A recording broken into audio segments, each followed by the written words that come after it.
tawana que moninga kei soki comme tout na ngapela kei. Message nous pesa na église corps du Christ puis particulièrement na église tabernacle au bande ko kamba na minutes oyo. Église wana, église corps du Christ d'abord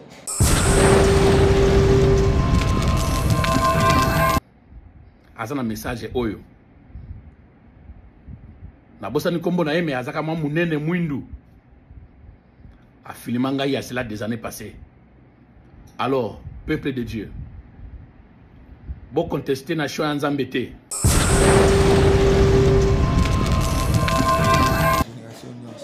Et à l'occasion te au monde à liwana et le collège.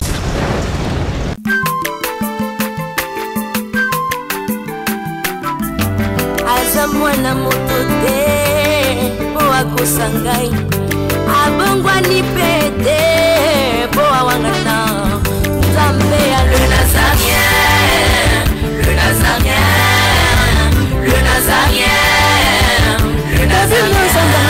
Bana kitoko koma mukondima atako babakolaki mafuta na musakolima lelo yayo bolingo bateli le Nazareth lipamboli oyo monana katembeni mama kandelobi koleke mapapu masope mafuta tokokesika na olongo na Nzambe oyo babenga na makomi. Bonjour Thomas. Bonjour. Oui, tu as la lobby Baoba ya église ya Congo, le révérend Baouti. Sentiment et douleur ni nous en avons, n'a pas wana. Bon, douleur comme tout, telle est la douleur à séparation.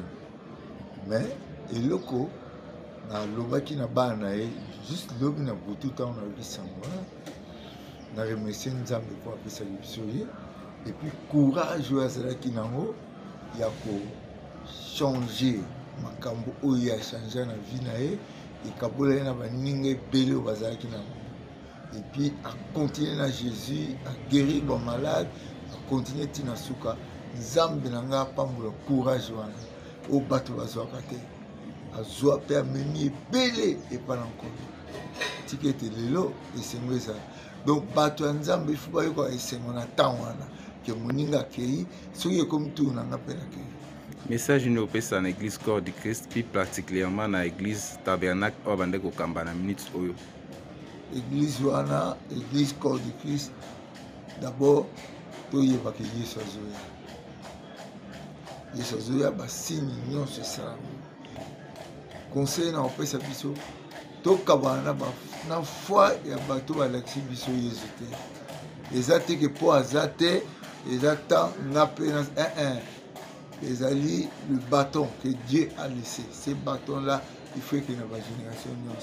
Et à l'occasion, au monde, il y a un échec. Jamais. Donc, nous avons l'exhibition, surtout bateau, bazali na bergerie na ye, bala na nzela où il y a ticket. Pour l'église corps du Christ, tozwa exemple, il y a beaucoup de Yesu, libanda Yesu. Au bandit, au soutien à Yesu. Nous le verrons un jour.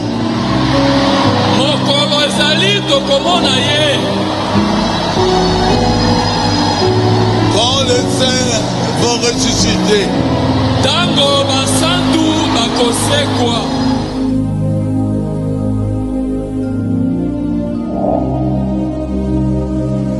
C'est pas facile de perdre un homme comme Beka Barote Kasson, l'homme de la reine. Beka Saraki Malaise, tous ces décideurs qui vont soigner le Canada. On a pris décision qu'il aille se soigner au Canada. Bezaki Barote Tabernacle. C'était Barote Tabernacle qui a décidé. La famille. Ensemble avec la famille. On s'est décidé qu'il aille se faire soigner au Canada. Il n'y avait rien de grave. Mais il faut aller payer la relation.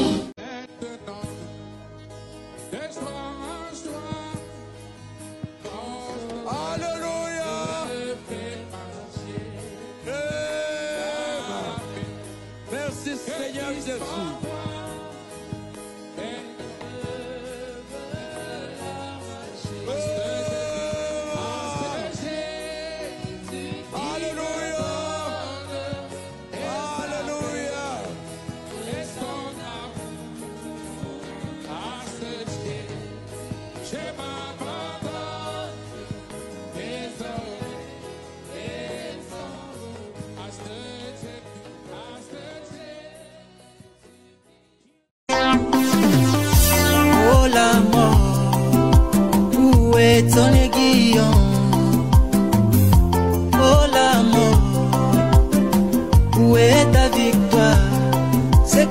nous appelons l'amour, ce n'est qu'un moyen de transport. L'amour n'est qu'une voiture qui nous aide à laisser ce corps mortel, pousser sur le pied éternel, où nous revêtirons les corps immortels. Dans l'au-delà, dans l'au-delà, dans l'au-delà. Mbote, mbote, peuple de Dieu. Kombo nangai prophète Ogi Woto Ikamba.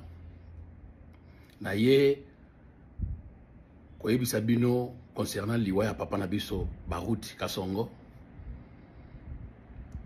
Nzambe alobela nga yango ya cela quelques années passées. Et année passée, il y a 2023, na kenda komona secrétaire. Et un certain dimanche, na pese un message wana, na ebisa ye que Nzamba tininga na koyebisa bino boye. Papa Baruti alingi atika biso Nzamba alinga benga ye. Alors, moto a ko remplacer Pasteur Baruti na itongo ya banda iko kamba. Ezali mwana e Carlos. Moto ya ako contester na Shawana. Nzambe ako s'occuper na ye. Et puis ceux qui boche mutu makasi pe que non bocha mutu mususu na place ya Carlos, église ekokufa. Église ekokufa. Nzambe ayebisanga lobi mwana na ye akosala miracle koleka kutu na papa. Alors ayebisanga isu que non tango papa kokufa mutu ameka kolela te balela te que non lokola ba païen. Mais ba célébrer Nzambe ba kumisa Nzambe. Secrétaire on a filimanga. Secrétaire on a acheté enregistrement. Azana message oyo. Na bossa ni kombo na ye mais azaka mwa munene mwindu. A filimanga ya cela des années passées. Alors, peuple de Dieu, bon contester na choix Nzambe te. Moto pour remplacer papa na biso ezamo ane Carlos. Na année 2023 vers la fin. Tokenda lisusu pour deuxième fois na mwasi na ngai. Tokenda ko mona Pasteur Carlos. Tokotele na bureau toyebisi ye. Na pesi même message. Alobi ya tokende pas papa. Amemanga ti papa na ndako. Esika papa fandaka. Kote ipene kuna. To koma kuna ba yebisanga na koma message wana. To zaka na ser na kuna ndeko na nga mwasi pe. As un maître avocat. A koma message wana na papier duplicateur. Après si protocole ya papa. Protocole à papa après quelques minutes à zongli biso que non na ebisi Pasteur Baruti message boya liwa akoyi kondima ngote bo bengana ye bo bimisa mutu wana. Et ba bengana biso to bima. À partir wana ndeno baki d'accord totika problème zate. L'essentiel moi na ye na sina ebisi. Voilà na ye na nzela vidéo oyo parce que na ebike batebe ba ko interpréter mabe ce qui ba mo lelo Pasteur Carlos a remplacé papa na ye. Choix Pasteur Carlos eza choix ya Nzambe. Église bo le latel roi ba païen. Bo célébrer Nzambe beaucoup misa Nzambe papa na biso.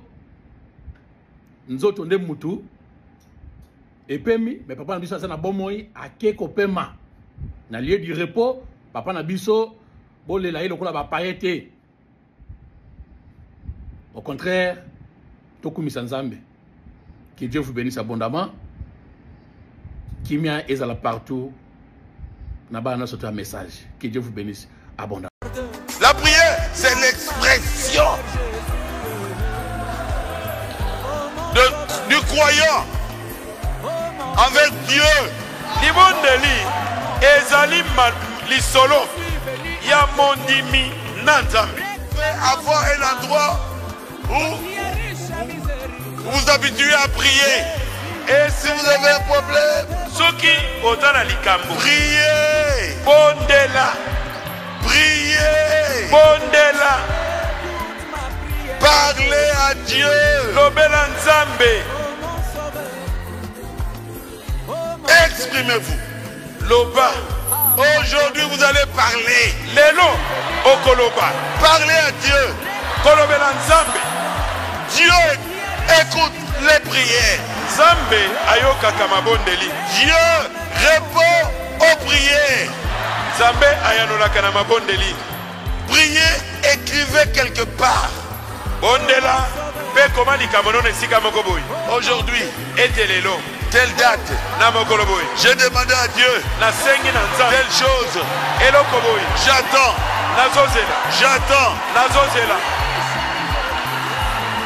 Souvent nous oublions. Dieu répond à beaucoup de nos prières. Nous oublions que nous avions demandé. Il répond toujours.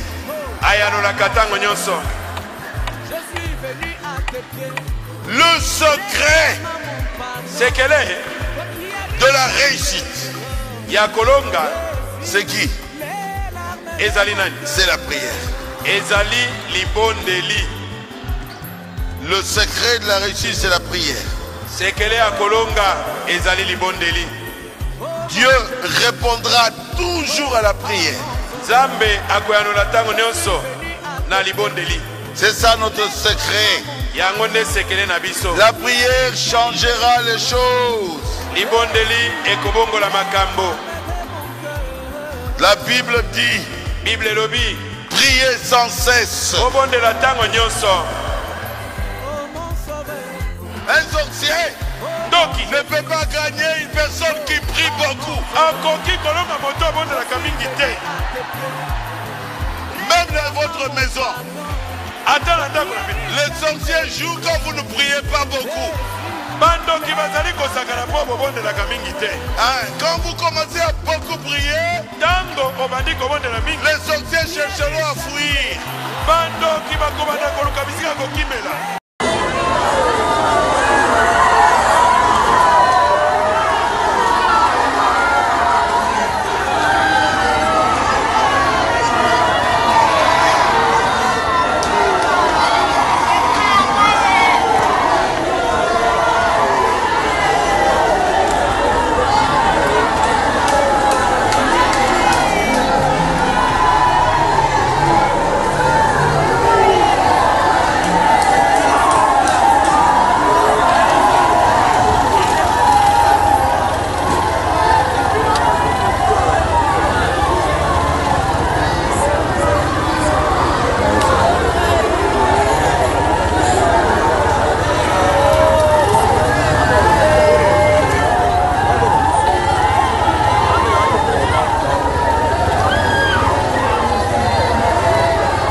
mwana moto te po akosa ngai abongwani pete